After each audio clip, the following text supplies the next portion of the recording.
चलिए आज हम इलेक्ट्रो होम्योपैथ के बारे में जानेंगे। इलेक्ट्रो होम्योपैथ में एक कुशल डॉक्टर आप कैसे बन सकते हैं या आप एक कुशल डॉक्टर बनने के लिए इलेक्ट्रो होम्योपैथ में कैसे अध्ययन करें, इसके बारे में हम लोग जानकारी हासिल करेंगे। और इसके लिए हमने कई आपको कई 4 भाग में मैं वीडियो बनाने जा रहा हूं। जो आपका पहला भाग मैं बता रहा हूं कि इलेक्ट्रो होम्योपैथ है ना, अन्य चिकित्सा पद्धतियों के समान भी एक 5वीं चिकित्सा पद्धति के रूप में मान्यता मिलने के कगार पर है। कई बैठक आपको यहाँ पर इलेक्ट्रो होम्योपैथ का हो गया है इंडिया में, है ना। अब एक ज़्यादा समय नहीं लगेगी आपको इलेक्ट्रो होम्योपैथ की मान्यता मिलने में। जैसे विश्व में जितनी भी चिकित्सा पद्धतियां हैं, जैसे आयुर्वेद, होम्योपैथ, एलोपैथ, यूनानी, सिद्धा, है ना, ये सभी साइंस भी इसी तरह मान्यता के लिए तरसती रही, है ना। होम्योपैथ 1911 में आपको इंडिया में आई थी और 1952 के करीब आपको होम्योपैथ की भारत सरकार ने मान्यता दिया। इसी तरह यूनानी चिकित्सा पद्धति भी आपको यूनान देश से आई और इंडिया में, भारत में उसकी मान्यता दी गई। आयुर्वेद के डॉक्टर कई सालों तक तपस्या करने के बाद में आपको आयुर्वेद की मान्यता मिली, है ना। इसी तरह हम भी लड़ रहे हैं इलेक्ट्रो होम्योपैथ के लिए। इलेक्ट्रो होम्योपैथ एक आपको काउंट सीजर मैटी द्वारा आपको आविष्कृत इटली की एक चिकित्सा पद्धति है, जो केवल आपको हर्बल यानी औषधीय पेड़ पौधों पर आधारित चिकित्सा पद्धति है। विश्व की ऐसी एक चिकित्सा पद्धति जो केवल पेड़ पौधों पर आधारित हो, ऐसी कोई चिकित्सा पद्धति अभी तक हमको देखने में नहीं आ रही है। आयुर्वेद है तो फिर उसमें भी आपको केमिकल का प्रयोग किया जाता है और अन्य चिकित्सा पद्धतियाँ एलोपैथ तो ही हैं। तो अभी आपको भारत सरकार से एलोपैथ, होम्योपैथ, आयुर्वेद, यूनानी और आपको सिद्धा चिकित्सा पद्धतियाँ भारत सरकार से मान्य चिकित्सा पद्धतियाँ हैं। इसमें प्रवेश के लिए आपको फिर नीट क्वालिफाई आईएससी बायोलॉजी होना जरूरी है। लेकिन इलेक्ट्रो होम्योपैथ एक ऐसी चिकित्सा पद्धति है जिसमें अभी आपको 3 कोर्सेज चल रहे हैं।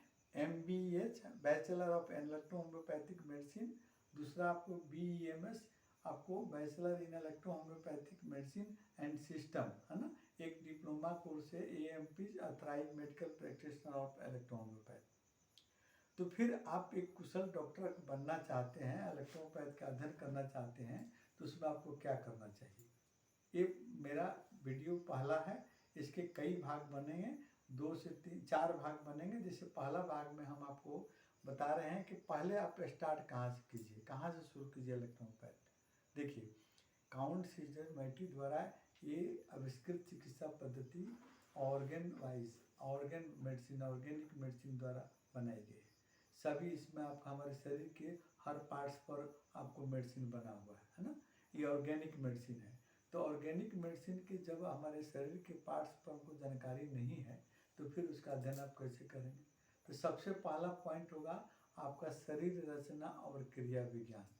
तो शरीर रचना क्रिया विज्ञान के माध्यम से आप अपने संपूर्ण तंत्र को, जिससे आपका बॉडी संचालित होता है, जैसे skeletal system, cellular system, digestive system, आपको नर्वस सिस्टम, एक्सक्रेटरी सिस्टम, आपको फिर ब्लड सर्कुलेटरी सिस्टम, ये तमाम तरह के सिस्टम है जिसमें आपको सभी ऑर्गन के बारे में जानकारी दिया गया है और उसी ऑर्गन के हिसाब से इलेक्ट्रोपैथ में औषधियाँ तैयार की गई।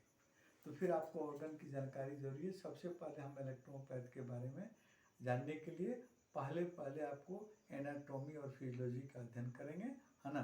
दूसरा नंबर इसका सबसे इम्पोर्टेंट आपको भाग होता है मटेरिया मेडिका। मटेरिया मेडिका किसी भी चिकित्सा विज्ञान की आपको रीढ़ की हड्डी होती है ना। मटेरिया मेडिका हर चिकित्सा विज्ञान के अलग अलग होती है, जिसमें उस साइंस के बारे में, उसके दवा के बारे में, उसके आविष्कार के बारे में, उसके सिद्धांत के बारे में पढ़ना रहता है। तो कैसे इलेक्ट्रो होम्योपैथ के मटेरियल मेडिसिन में क्या क्या चीज़ का अध्ययन करना सबसे ज़रूरी है। 2 पार्ट आपका, शरीर रचना क्रिया विज्ञान और फिर आपको मटेरियल मेडिका। तो इसके अलग अलग कौन कौन से भाग हैं, कैसे हम उसका अध्ययन करेंगे सिस्टम से, क्या हमको पहले क्या चीज़ का अध्ययन जरूरी है, उसके बाद फिर हम क्या चीज़ का अध्ययन करेंगे, उसके बाद हम फिर क्या चीज़ का अध्ययन करेंगे, तब हम जाकर इलेक्ट्रोपैथ का आपको कुशल डॉक्टर बन सकते हैं।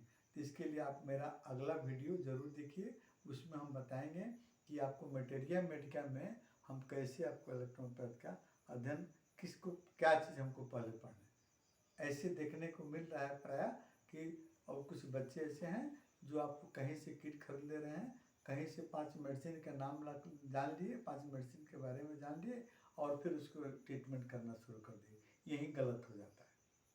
जब आप जान रहे हैं 5 मेडिसिन पढ़कर उस मेडिसिन का हमारे शरीर पर किस किस पार्ट्स पर एक्शन है, कहाँ हम इसको यूज़ करेंगे, उस पार्ट्स का आपको स्ट्रक्चर, बनावट, उसके पार्ट्स का क्रिया, उस पार्ट्स का आपको फिर मतलब पैथोलॉजिकल आपको मतलब जांच है ना, तब बीमारी पकड़ में आएगी, उसके हिसाब से हम इलेक्ट्रोपैथ औषधि का प्रयोग करेंगे।